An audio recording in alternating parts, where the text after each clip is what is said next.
The Union Cabinet, chaired by Prime Minister Narendra Modi, has approved the Unified Pension Scheme for central government employees, which aims to provide financial security and stability for government workers post-retirement, assuring pension, family pension and assured minimum pension to government employees. Meanwhile, the state governments will also be given the option to opt for the Unified Pension Scheme. The UPS is all set to benefit 23 lakh central government employees immediately. If state governments opt for the UPS, then the number of beneficiaries will be around 90 lakhs. According to the government, the expenditure for arrears will be 800 crores. The annual cost increase will be around 6,250 crores in the first year. The scheme will be effective from the 1st of April 2025. Central government employees will be given the option of choosing between the National Pension Scheme and the Unified Pension Scheme. Existing central government NPS subscribers will also be given the option to switch to UPS. The announcement came against the backdrop of several non-BJP states deciding to revert to the DA-linked old pension scheme and employee organizations in some other states raising demand for the same.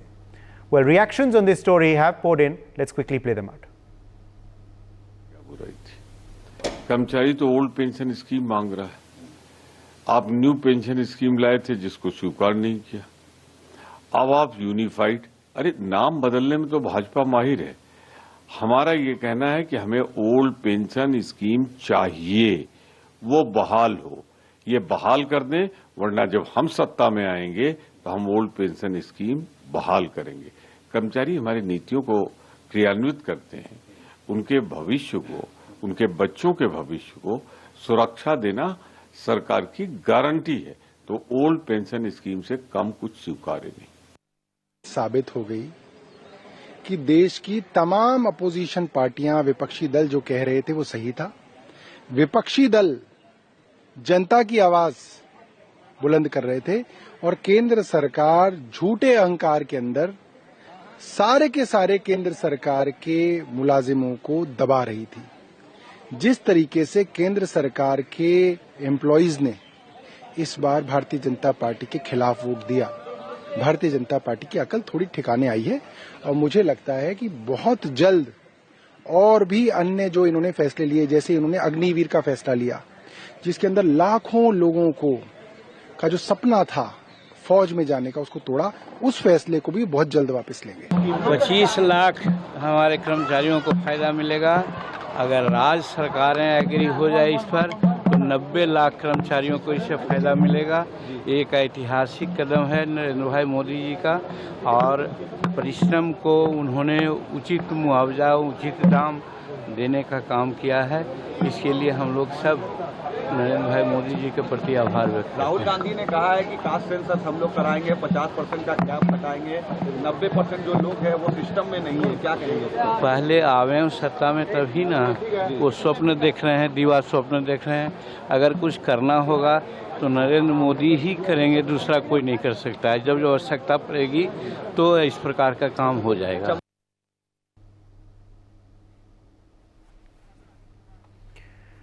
Aditya Kumar is joining us for more details on this story. Aditya, political reactions continuing to pour into this big announcement by the Modi government. What is likely to be its impact on scores of government employees across the country, and how is it being welcomed and reacted to?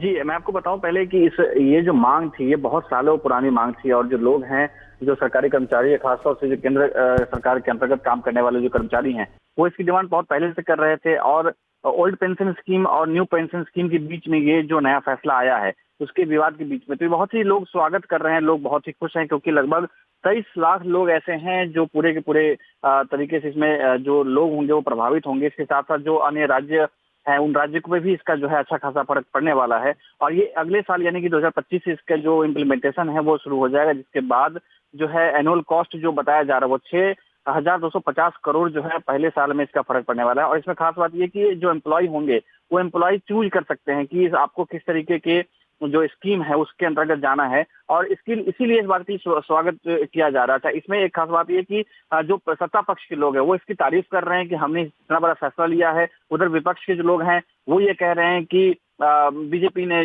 जो इस तरह के फैसले लिए हैं उनको वापस लिया, और दोनों पक्ष जो कहीं ना कहीं खुश है, लेकिन जनता जो है, जो आम जनता है, उसको लेकर के बहुत ही जो खुशी की लहर इसमें है। और जो स्टेट गवर्नमेंट को लेकर के भी जो बात चल रही थी कि वो किस तरीके की पेंशन स्कीम को लेकर के अब आगे बढ़ेगी, जब केंद्र ने लगा दिया है तो जो एक्सपर्ट है उनका कहना है कि अब जो स्टेट गवर्नमेंट के भी एम्प्लॉय हैं उनको लेकर के भी इस तरीके से जो है चीजें सामने आएंगी और उनको भी इसका लाभ मिलेगा। लगभग उसके बाद जो और संख्या जो है बढ़ जाएगी और स्टेट गवर्नमेंट को लेकर के भी डिमांड जो है उठना शुरू हो जाएगा कि इस तरीके के जो भी जो प्लानिंग है वो शुरू किया जाए। उसको लेकर के ओल्ड पेंशन स्कीम का जो विवाद था वो भी अब खत्म हो जाएगा, क्योंकि ये जो है ज्यादा बेनिफिशियल है, जो कर्मचारी है उनके लिए ज्यादा बेनिफिट लेकर के आ रहा है, ज्यादा पैसा उनको मिल रहा है, ज्यादा ग्रेच्युटी जो है वो ज्यादा मिल रहा है। पेंशन स्कीम के तहत जो रिटायरमेंट के बाद जो पेंशन मिलना है वो ज्यादा मिल रहा है। तो ये कहीं ना कहीं जो है जितने भी सेंट्रल गवर्नमेंट एम्प्लॉइज हैं उन सब के लिए खुशी की बात है।